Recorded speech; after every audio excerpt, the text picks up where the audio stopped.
शालू बड़ी सावधानी से घर में दाखिल हुई। इधर उधर देखकर वह दबे पैर अपने कमरे के तरफ बढ़ी, लेकिन दरवाजे पर पहुंचने से पहले ही दीपा बुआ ने उसका हाथ पकड़कर अपनी तरफ खींच लिया।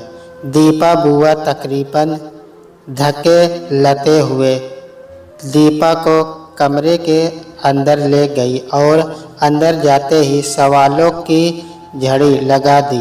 कहाँ गई थी? इतनी देर कहाँ थी? तू आज फिर रमेश से मिलने गई थी? हाँ, मैं रमेश से मिलने गई थी, सालू खाए खोटे अंदाज में बोली। दीपा बुआ सालू की हालत और उसके हाव भाव देखकर परेशान होकर समझाने लगी। देख सालू, तू रमेश के प्यार में पागल हो गई है, लेकिन तेरा इस तरह उससे मिलना जुलना ठीक नहीं है। अगर कुछ ऊंच नीच हो गई तो गांव में भैया की क्या इज्जत रह जाएगी। दीपा बुआ काफ़ी देर तक समझाने की नाकाम कोशिश करती रही, लेकिन सालू तो जैसे रमेश के प्यार में बावली हो गई थी।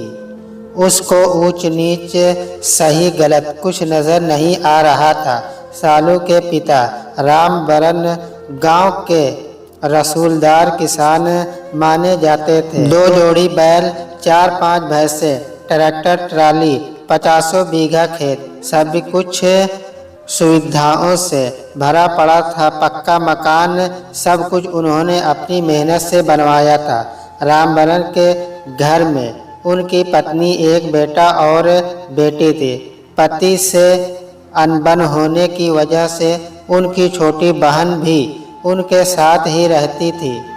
बड़ा बेटा अजय अभी पढ़ रहा था, जबकि बेटी शालू सिर्फ 8वीं जमात तक। पढ़ने के बाद पढ़ाई छोड़कर घर पर माँ के साथ घर के कामों में हाथ बटाती थी।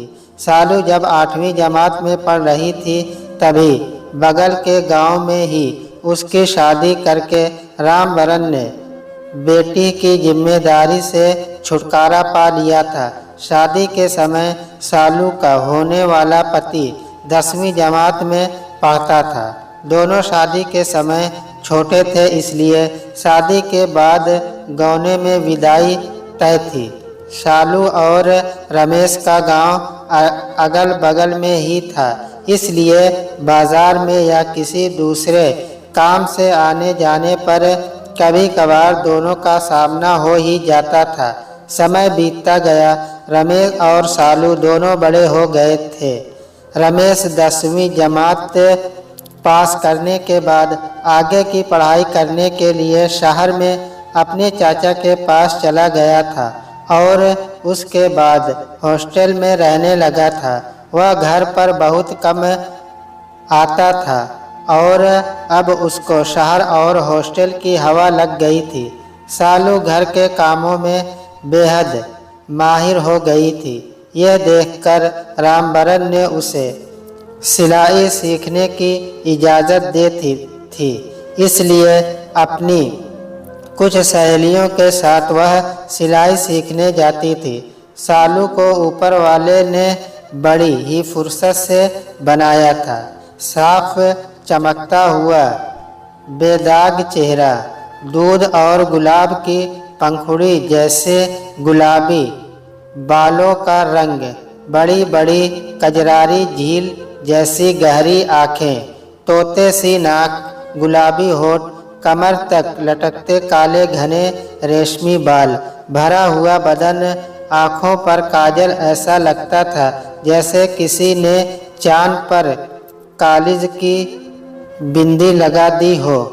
सुबह जब शालू तैयार होकर सिलाई सीखने के लिए साइकिल लेकर सिलाई सेंटर जाती थी तो उसको देखकर गांव के न जाने कितने मंचलों की नीयत खराब हो जाती थी।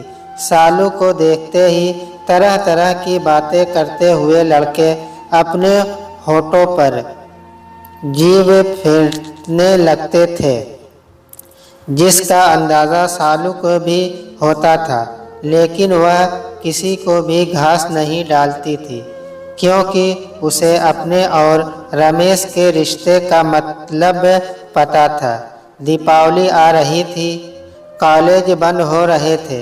रमेश के साथ हॉस्टल में रहने वाले सभी लड़के घर चले गए थे और रमेश की मां ने भी इस बार घर आने के लिए बहुत दबाव बनाया था। इसलिए वह इस दीपावली पर अपने घर आया था। अगले दिन रमेश गांव के दोस्तों के साथ एक पान की दुकान पर खड़ा था। तभी बगल से सालू साइकिल लेकर निकली। रमेश ने जब उसे देखा तो उसे देखता ही रह गया। एक पल को तो उसे लगा जैसे आसमान से कोई परी जमीन पर आ गई है, लेकिन थोड़ी ही देर बाद उसे लगा कि यह चेहरा जाना पहचाना सा है।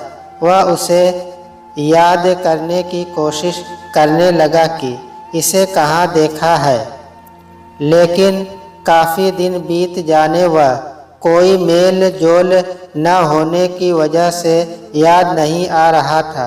शालू की तरफ एक टक निहारते देख उसके दोस्त ने कुहनी मारी और बोला, क्या रमेश भाई, भाभी को देखकर कहाँ खो गए? रमेश अनचका कर बोला, अरे कहीं नहीं यार, कौन भाभी, किसकी भाभी? तब रमेश के दोस्त ने उसे बताया कि वह जिस हसीना को इतने गौर से देख रहा था वह उसकी ही बीवी सालू है। दोस्त के मुंह से यह सुनकर रमेश का मुंह खुला का खुला रह गया। वह सालू की खूबसूरती व गदराया बदन देखकर हैरान रह गया था। अब उसको एक एक पल काटना भारी पड़ने लगा था। जैसे तैसे रात कटी तो सुबह सुबह रमेश ने किसी तरह जुगाड़ लगाकर सालू को मिलने के लिए संदेशा भिजवाया।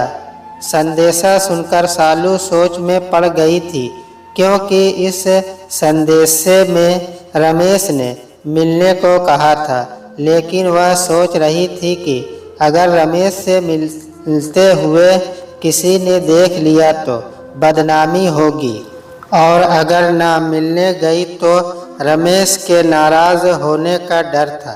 सालू का मन भी रमेश से मिलने के लिए बेताब था। डरते डरते सालू ने आने का वादा कर लिया। शाम को दिन ढलने के बाद वह सबसे छिपकर दबे पैर गांव के बाहर आम के बगीचे में गई, जहां पर रमेश पहले से आकर उसका इंतज़ार कर रहा था। गांव वाले बगीचे में गन्ने की सूखी पत्तियों व पुआल का ढेर लगाकर रखते थे। दोनों उसी की ओट में बैठकर बाहों में बाहें डाले बातें करने लगे। थोड़ी देर रमेश के साथ गुजारकर सालू घर आ गई। घर आकर अपने कमरे में बिस्तर पर गिर गई। उसके हाथ पैरों में कंपन हो रही थी। उसे अपने हाथों में रमेश के हाथों की गर्माहट अब तक महसूस हो रही थी। सालू को रमेश के साथ बिताए ये चंद्र पल जिंदगी के सबसे हसीन पल लग रहे थे। उसे इस नई छुअन का एहसास बार बार हो रहा था, जो उसके साथ पहली बार था। उस दिन की मुलाकात के बाद सालू और रमेश अक्सर रोज़ाना मिलने लगे। कभी घंटों तो कभी मिनटों की मुलाकातों ने सारी हदें पार कर दी। प्यार की आंधी इतनी ज़ोर से चली कि सारे बंधन टूट गए और वे दोनों रीति रिवाज के सारे बंधन तोड़कर उनमें बह गए। छुट्टियां खत्म होते ही रमेश वापस हॉस्टल चला गया। इधर सालू उसके ख्यालों में दिन रात खोई रहती थी। सालू की रातें अब नींद से दूर थी। उसे भी तकिए की ज़रूरत और रमेश की बाहें सताने लगी थी। कुछ दिनों से सालू को कमजोरी महसूस होने लगी थी। पूरे बदन में हल्का हल्का दर्द रहता था। एक दिन सालू सुबह सोकर उठी तो चक्कर आ गया और उबकाई आने लगी। उसे कुछ समझ में नहीं आ रहा था। वह आकर अपने कमरे में चुपचाप लेट गई।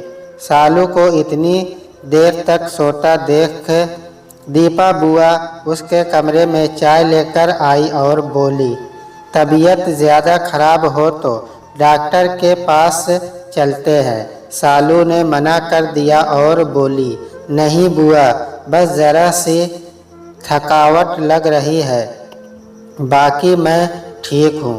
दीपा बुआ बोली, ठीक है फिर चाय पी लो, आराम कर लो, फिर बाज़ार चलते हैं, कुछ सामान लेकर आना है। सालू चाय पीने लगी तो उसे फिर से उबकाई आने लगी। वह भागकर बाहर गई और उसे उल्टियाँ आनी शुरू हो गई।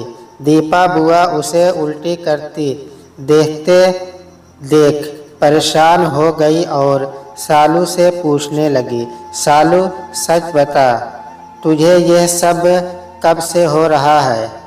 अभी तू पेट से तो नहीं है? सालू बोली, अरे नहीं बुआ, पेट में गैस बनी होगी इसलिए उल्टी हो रही है, ऐसा कुछ नहीं है।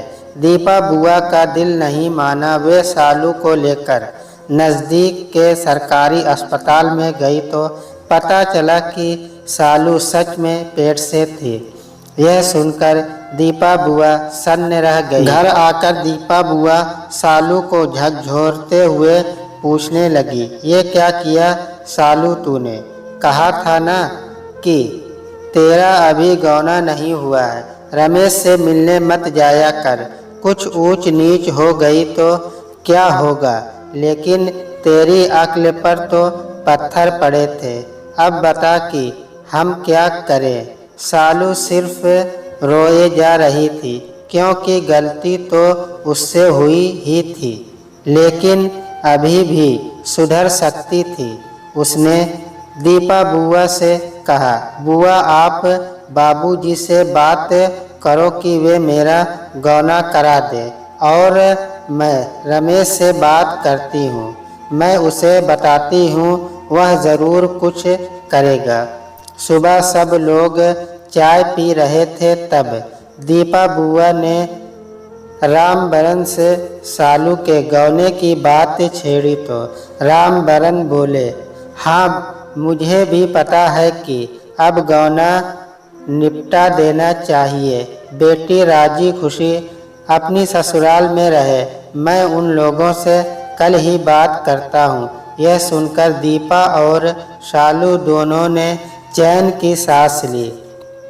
सालू जब सिलाई सेंटर गई तो सबसे पहले जाकर उसने पीसीओ से रमेश को फ़ोन किया और सारी बात बताई, जिसे सुनकर रमेश सालू पर बुरी तरह बरस पड़ा।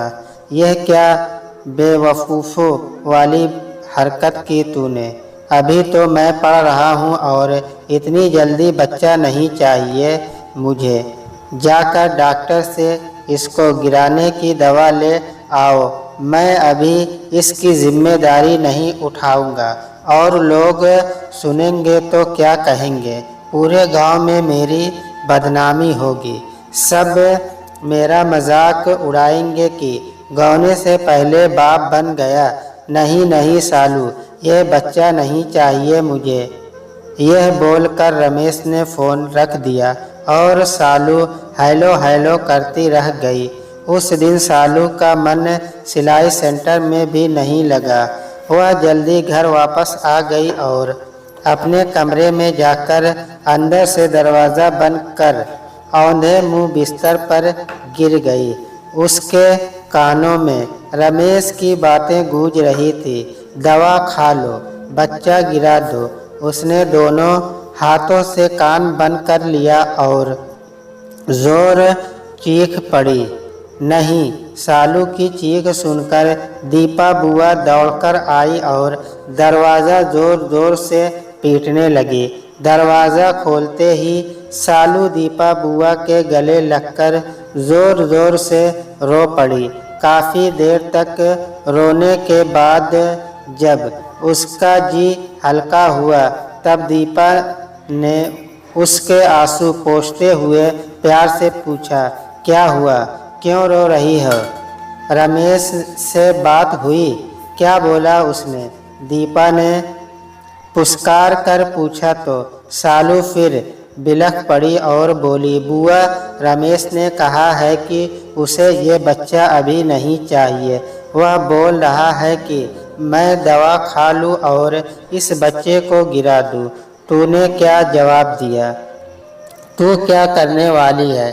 दीपा बुआ ने उसका कंधा पकड़कर पूछा।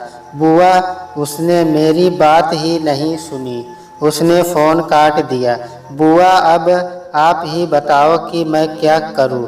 दीपा बुआ ने सालू को अपनी छाती से लगा लिया और उसके सिर पर प्यार से हाथ फेरते हुए बोली, तू परेशान मत हो। आज तेरी ससुराल बात करने भैया गए हैं। एक बार तेरा गौना हो गया तो सब ठीक हो जाएगा। और देखना, रमेश भी इस बच्चे को अपना लेगा। दीपा बुआ की बातें सुनकर सालू को थोड़ी राहत मिली। उसका मन थोड़ा शांत हो गया। शाम को रामबरन घर आए तो सालू का दिल ज़ोर ज़ोर से धड़कने लगा। वह सुनने के लिए परेशान थी कि उसकी ससुराल वालों ने कब की तारीख पक्की की है। दीपा बुआ पानी लेकर रामबरन के पास गई और पानी देकर उनसे पूछने लगी, सालू की ससुराल वाले क्या बोल रहे हैं? सालू भी दरवाजे के पीछे खड़ी होकर दिल थाम कर सारी बातें सुन रही थी। सालू की ससुराल वाले बोल रहे हैं कि रमेश की पढ़ाई का अभी 1 साल और है, इसलिए वे लोग नहीं ले जाएंगे। अभी हमारी सालू 1 साल हमारे पास और रहेगी। रामबरन मूँछों पर ताव देते हुए मुस्कुरा कर बोले। रामबरन की बातें सुनकर दीपा बुआ के हाथ से गिलास छूटकर गिर गया। रामबरन चौंककर दीपा की तरफ देखने लगे। इससे पहले कोई कुछ बोलता, दरवाजे के पास से खड़ी सालू बेहोश होकर गिर पड़ी। वे दोनों दौड़कर सालू के पास गए और उसे उठाकर उसके कमरे में ले गए। डॉक्टर को बुलाया गया। डॉक्टर ने सालू का चेकअप किया और बोला कि परेशानी की कोई बात नहीं है, कमजोरी की वजह से इनको चक्कर आ गया था। दवा पिला दीजिए और इनका ध्यान रखिए। ये माँ बनने वाली है और ऐसी हालत में लापरवाही ठीक नहीं है।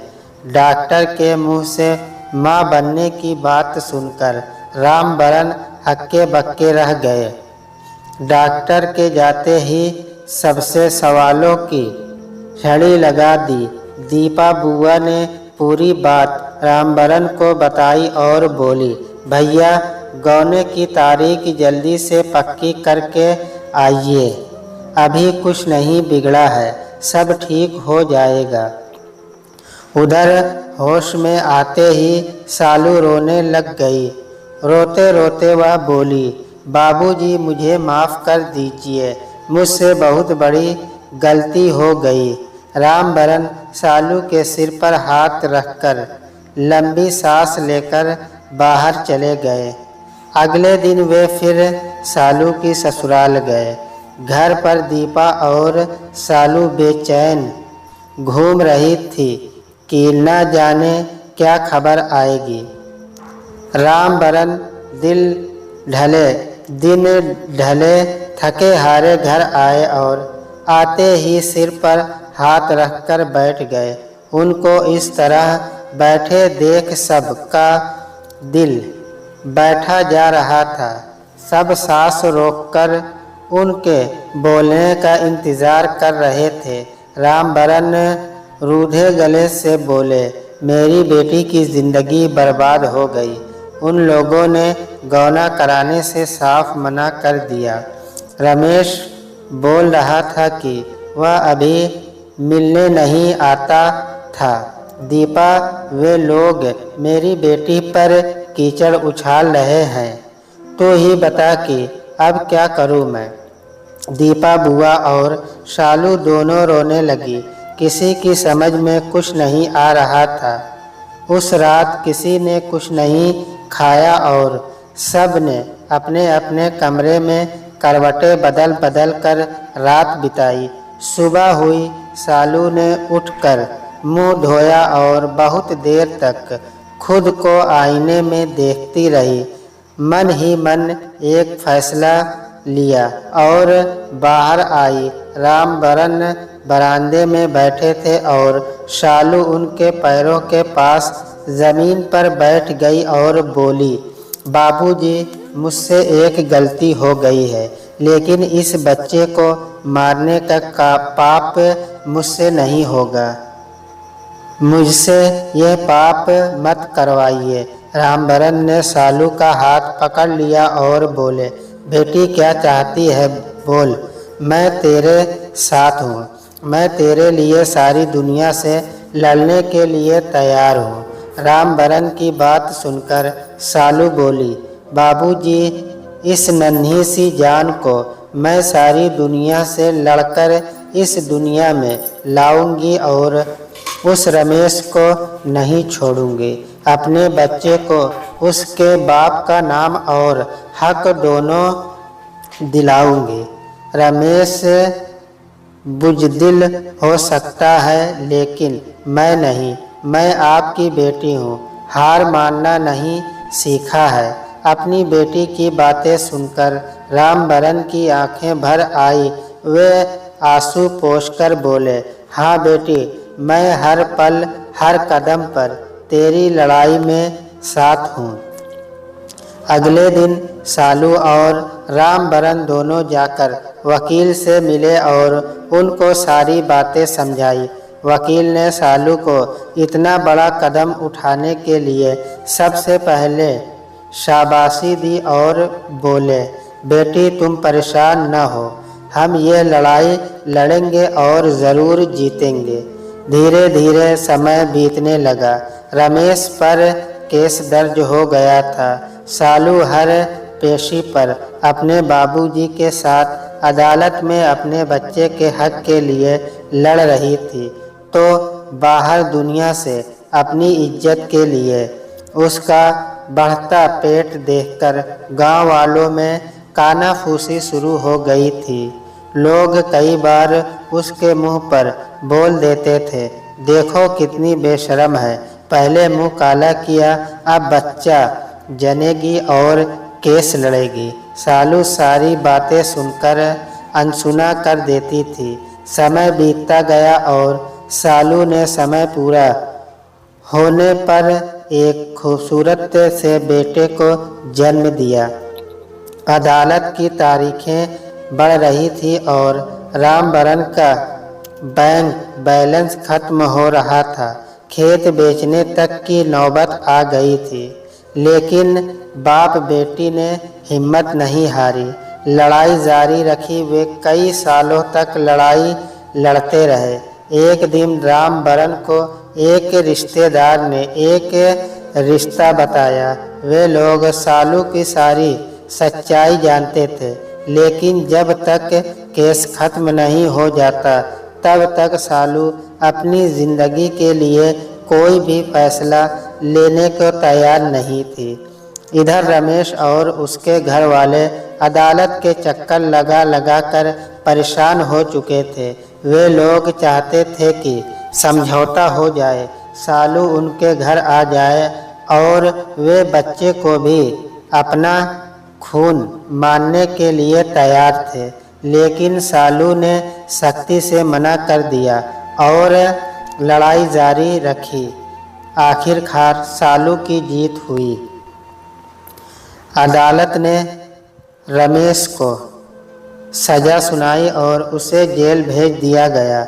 वहीं उसे और उसके बेटे को रमेश की जायदाद में हिस्सेदारी भी दी गई।